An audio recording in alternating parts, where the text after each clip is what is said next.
जय श्री कृष्ण। राधे राधे भक्त जनों, आज आप श्रवण करेंगे भैरवी माता की व्रत कथा, रहस्या और देवी की दिव्य शक्तियों की साधना का पावन पर्व। इस विशेष काल में साधक माँ भैरवी की आराधना करते हैं, जो 10 महाविद्याओं में एक उग्र और करुणामयी रूप है। भैरवी माता न केवल विनाश की देवी है, बल्कि आत्मा की गहराइयों में छिपे अज्ञान और भय का नाश करे ज्ञान का प्रकाश देने वाली दिव्य शक्ति भी है। आज की इस रहस्यमयी और अद्भुत कथा में हम जानेंगे कि कैसे भैरवी माता ने असुरों का संहार किया, कैसे साधकों को अभय सिद्धि और मुक्ति प्रदान की। आइए इस दिव्य यात्रा की शुरुआत करें भैरवी माँ की गाथा से, जो अंधकार में छिपे सत्य को प्रकाश करती है। राधे राधे मेरे प्यारे भक्त जनों, आज आप सुनेंगे भुवनेश्वरी देवी की व्रत कथा। पहला 10 महाविद्याओं में से 5वीं विद्या भुवनेश्वरी देवी की जयंती भाद्रपद के शुक्ल पक्ष की द्वादशी को मनाई जाती है। ग्रहण रंगों के त्योहारों होली, उजाले का प्रतीक दिवाली, महाशिवरात्रि, कृष्णा पक्ष और अष्टमी के दिन मुख्य रूप से भुवनेश्वरी देवी की पूजा की जाती है। दूसरा, भुवनेश्वरी देवी को आदि शक्ति और मूल प्रकृति भी कहा गया है।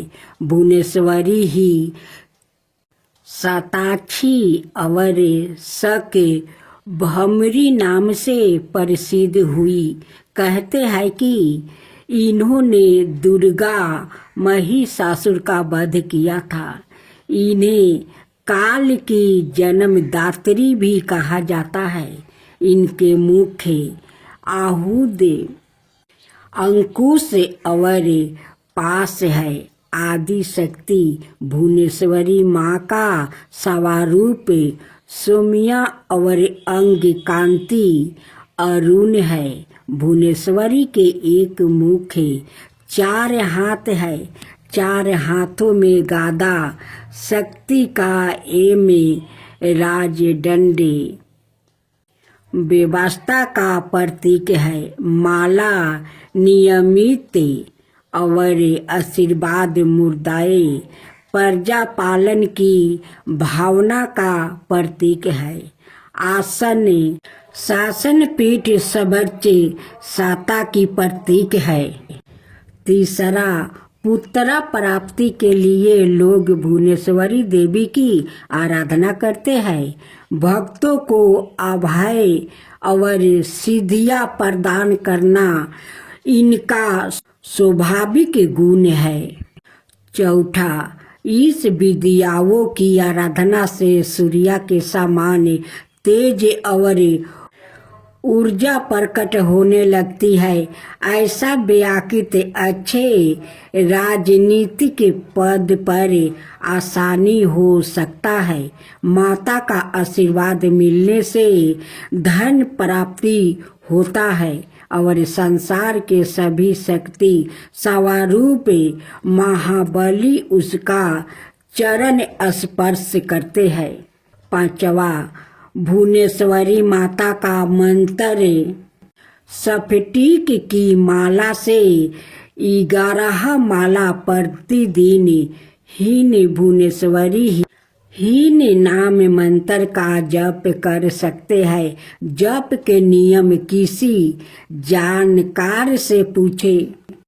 कृष्णा। राधे राधे मेरे प्यारे भक्त जनों, आज आप सुनेंगे सोमवार व्रत कथा।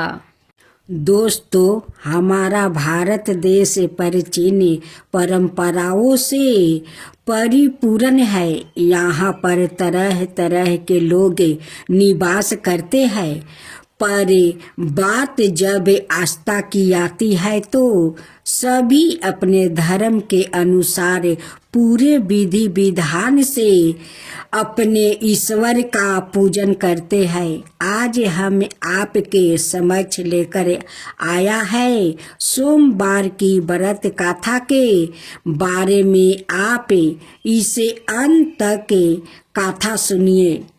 एक नगर में एक साहूकार ही ईमानदार व्यापारी रहा करता था।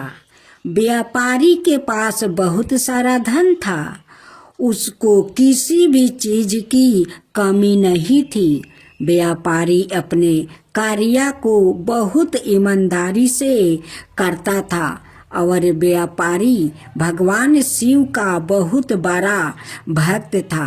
व्यापारी को बस एक ही चीज की कमी थी। व्यापारी की कोई संतान नहीं थी, जिसके कारण वो बहुत दुखी रहा करता था और संतान प्राप्ति के लिए हर उपाय किया करता था। एक दिन व्यापारी को उसके मित्र ने बताया कि तुम सोमवार का व्रत रखना शुरू कर दो। हो सकता है भगवान शिव प्रसन्न होकर तुमको पुत्र प्राप्ति का वरदान दे दे। जिसके बाद से व्यापारी और उसकी पत्नी ने भगवान शिव की पूजा करना शुरू कर दिया और सोमवार का व्रत रखना शुरू कर दिया। व्यापारी पूरे सच्चे मन से भगवान शिव की पूजा किया करता था और अपने व्रत को पूर्ण किया करता था। वो रोज भगवान शिव के मंदिर जाता है, सच्चे मन से उनकी भक्ति करता है। भगवान शिव और माता पार्वती व्यापारी की भक्ति देखकर बहुत प्रसन्न हो गए, लेकिन माता पार्वती ने भगवान शिव से उस व्यापारी के मनोकामना को पूरी करने के लिए कहा। जिसके बाद भगवान शिव ने माता पार्वती से कहा कि जिसके भाग्य में जितना कर्म किया होते हैं उन कर्मों का फल सबको मिलता है और उन्हीं कर्मों के अनुसार सब निर्धारित होता है कि भाग्य में क्या है क्या नहीं। जिसके भाग्य में जो होता है उसको वही भोगना पड़ता है। लेकिन माता पार्वती ने भगवान शिव से कहा कि व्यापारी की भक्ति आपके लिए प्रति बहुत अच्छी है, आप उसकी मनोकामना पूर्ण कर दीजिए। जिसके बाद भगवान शिव ने माता पार्वती की बात सुनकर उस व्यापारी को पुत्र प्राप्ति का वरदान दे दिया। लेकिन भगवान शिव ने माता पार्वती से कहा कि मैंने वरदान तो दे दिया है, पर व्यापारी का बेटा सिर्फ 12 बरस की आयु तक जीवित रहेगा। 12 बरस के बाद उसका निर्धन हो जाएगा। व्यापारी माता पार्वती और भगवान शिव की बातों को सुन रहा था, लेकिन व्यापारी को कोई दुख नहीं था, बल्कि वो अपने पुत्र प्राप्ति के वरदान से बहुत खुश था और व्यापारी खुशी खुशी भगवान शिव की पूजा करता रहता। धीरे धीरे समय बीत गया। कुछ समय के पश्चात व्यापारी की पत्नी को एक लड़के की प्राप्ति हुई। व्यापारी की पत्नी और व्यापारी लड़के की प्राप्ति से बहुत प्रसन्न थे। व्यापारी और उसकी पत्नी अपने पुत्र के लालन पालन में लग गया। जैसे ही व्यापारी का पुत्र 11 बरस का हो गया तो व्यापारी ने अपने पुत्र के मामा को अपने घर बुलाया और व्यापारी ने पुत्र के मामा से कहा कि तुम इसको काशी ले जाओ, काशी ले जाकर तुम इसकी शिक्षा पूरी करवाओ।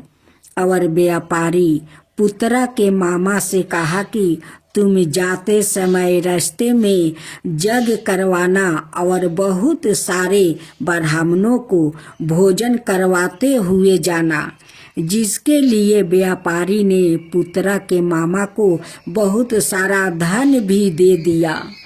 मामा और भांजा काशी के लिए निकल पड़े और रास्ते में बहुत सारे यज्ञ और ब्राह्मणों को भोजन करवाते हुए जाने लगा। कई दिनों की यात्रा करने के बाद दोनों एक नगर पहुँचे, जहाँ का राजा बहुत ही धनी और बलवान था। राजा की एक पुत्री थी। राजा अपनी पुत्री का विवाह एक आँख के अंधे राजकुमार से करवाने जा रहा था।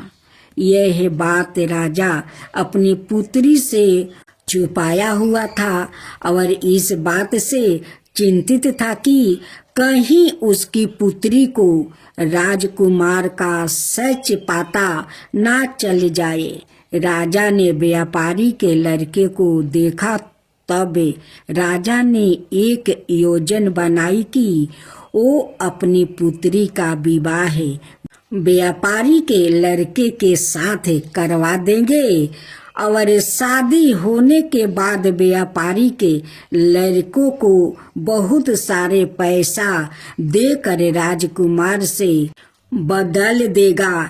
जिसके बाद राजा ने अपनी पुत्री का विवाह व्यापारी के लड़के के साथ बहुत धूमधाम से करवा दिया और विवाह के बाद व्यापारी के लड़के को धन देकर वहां से जाने के लिए कह दिया। लेकिन व्यापारी का लड़का बहुत ही ईमानदार था। उसने व्यापारी की पुत्री की उनकी ओढ़ने में सारी सच्चाई लिख दिया था कि तुम्हारा विवाह मेरे साथ हुआ है।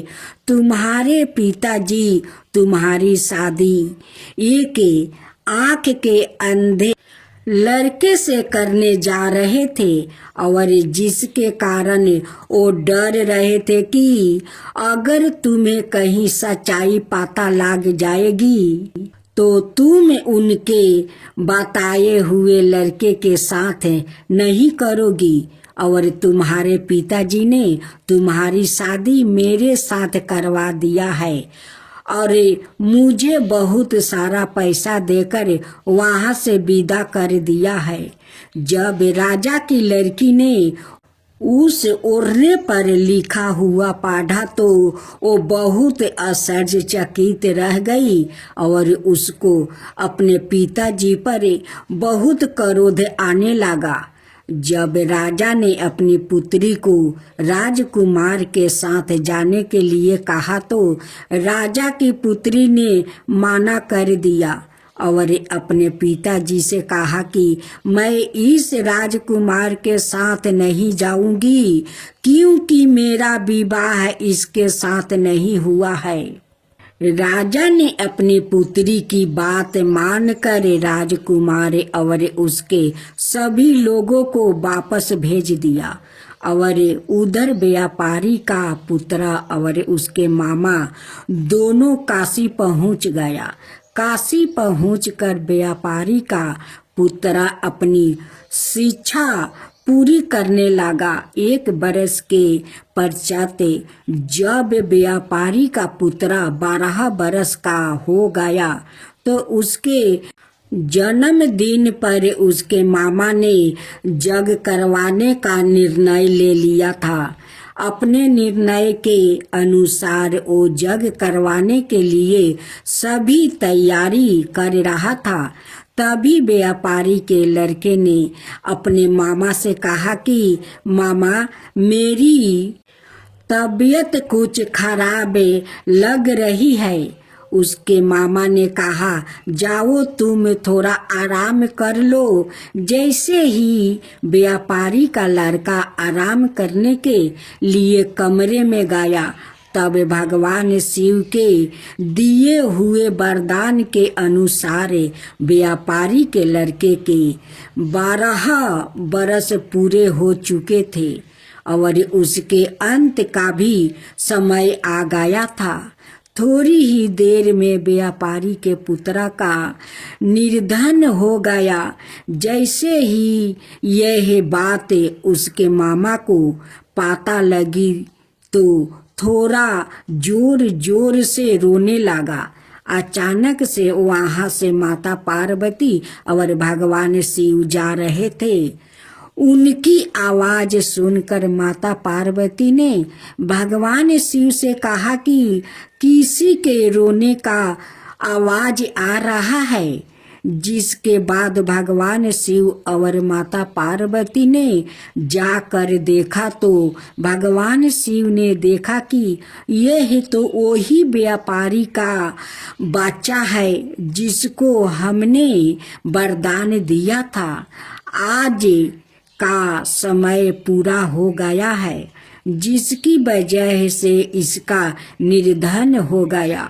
माता पार्वती जी ने भगवान शिव से कहा कि आप इसे जीवित कर दीजिए, नहीं तो इसके माता पिता ने यही संकल्प लिया है कि वो अपने पुत्र की मृत्यु के बाद अपने प्राण को त्याग देंगे। जिसके बाद भगवान शिव ने माता पार्वती की बात मानकर व्यापारी के पुत्र को जीवित कर दिया और लंबी आयु का वरदान दे दिया।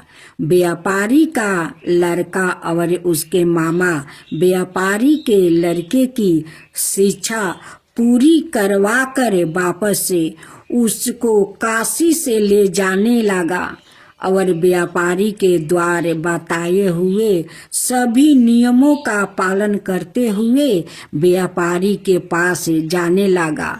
व्यापारी का पुत्र और उसके मामा रास्ते में यज्ञ करवाते हुए और ब्राह्मणों को भोजन करवाते हुए जाने लगा।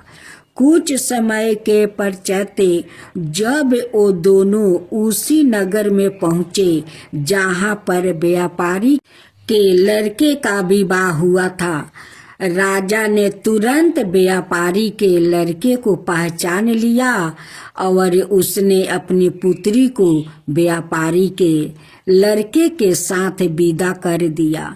और जिसके बाद व्यापारी का पुत्र अपनी पत्नी और उसके मामा अपने घर की ओर जाने लगा और उधर व्यापारी की पत्नी अपने बेटे का इंतजार कर रही थी। व्यापारी और उसकी पत्नी ने यह संकल्प लिया था कि अगर उसके बेटा का खबर आई कि वो मर चुका है तो वो भी अपना प्राण त्याग देंगे। लेकिन जब व्यापारी ने अपने पुत्र को जीवित देखा तो व्यापारी बहुत प्रसन्न हो गया और उसने अपने पुत्र को गले से लगा लिया। एक दिन जब व्यापारी रात में सो रहा था, तब व्यापारी के सपने में भगवान शिव आया और भगवान शिव ने व्यापारी से कहा कि तुमने सोमवार का व्रत रखा था, जिससे मैं बहुत प्रसन्न हूँ। तुम्हारी भक्ति देखकर मैंने तुम्हारे पुत्र को जीवित होने का वरदान दिया है और ठीक उसी प्रकार कोई भी व्याकृत है सोमवार का व्रत रखेगा या इस कथा को सुनेगा तो उसकी भी मनोकामना पूरी होगी। दोस्तों, उम्मीद करती हूँ आपको यह कहानी बहुत पसंद लगी होगी। हे शिव पार्वती, जो कहानी कहे उन पर कृपा करना, जो सुने उन पर कृपा करना। जितने भक्त जनों इस कहानी को सुने उन पर भी कृपा करना, उनकी सारे मनोकामना पूरा करना। हे भोलेनाथ, आपका मैं बारंबार नमस्कार करती हूँ। हे शिव पार्वती, सभी को इच्छा पूरा करना। जय शिवा ओमकारा, प्रभु हरे शिवा ओमकारा।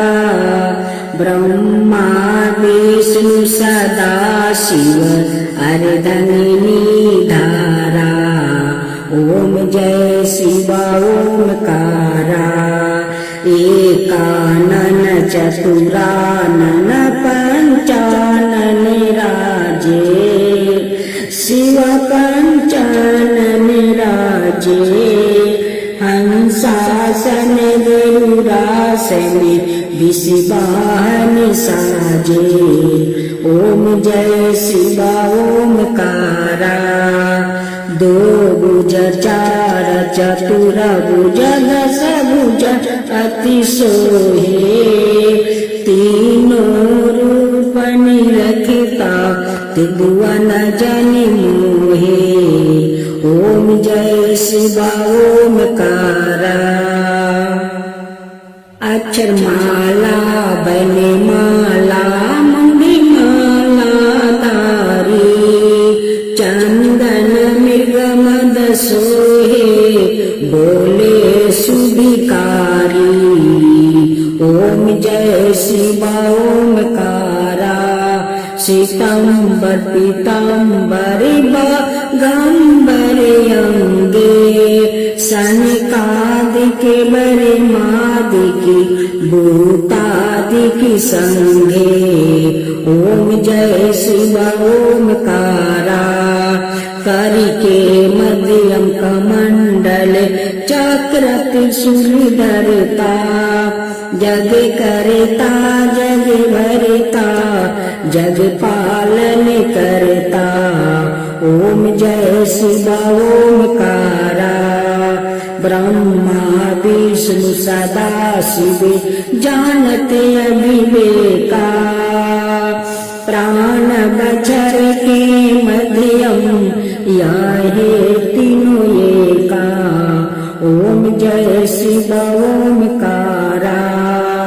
तिरगुण शिव जी के आरती जो कोई नर गावे। शिवा जो कोई नर गावे। कहत शिवानंद स्वामी मन भजत शिवानंद स्वामी। मन वांछित फल पावे। ओम जय शिवा ओमकारा। जय शिवा ओमकारा। माँ दुर्गा जी की आरती। ओम जय अम्बे गौरी मैया जय मंगल मूर्ति। तुमको निस दिन धावते हरि बरि माँ शिवरी। जय अम्बे गौरी। मांग सिंदूर विराजते टीको मृगमद को। उजल से दाऊ नैना चंदर बदनी को। जय अम्बे गौरी। कनक समान कलेवर रक्तंबरी राजे। रक्त पुष्पागर माला कंठन पर साजे। जय अम्बे गौरी। कहरी बानी राजते खरंगी खापर धारी। सुरी नर मुनि जन सेवते तिनी के दुखिहारी। जय अम्बे गौरी। कानन कुंडल शोभिते नस गरे मोती। कोटि की चंद दिवाकर राजते समज्योति। जय अम्बे गौरी सुबन शुभ बिडारे महिषासुर घाती। धूर्म विलोचन नयना निशिदिनी मदिमाती। जय अम्बे गौरी 64 योनि मंगल गावे नृत्य करते भैरू। बाजते ताल मृदंगा और बाजत डमरू। जय अम्बे गौरी भुजाचार्यति शोभते खरंगी खपरधारी। मन बचित फल पावते सेवते नरि नारी। जय अम्बे गौरी कंचन थाल विराजते और कपूरी बाती। श्रीमल के तुम्हें राजते कोटि रतन जयोति। जय अम्बे गौरी श्री अम्बे जी की आरती जो कोई नर गावे।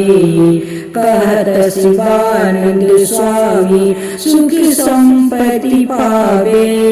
श्री अम्बे जी की आरती जो कोई नर गावे। कहत शिवानंद स्वामी सुख संपत्ति पावे। जय अम्बे गौरी जय अम्बे गौरी जय अम्बे गौरी जय अम्बे गौरी।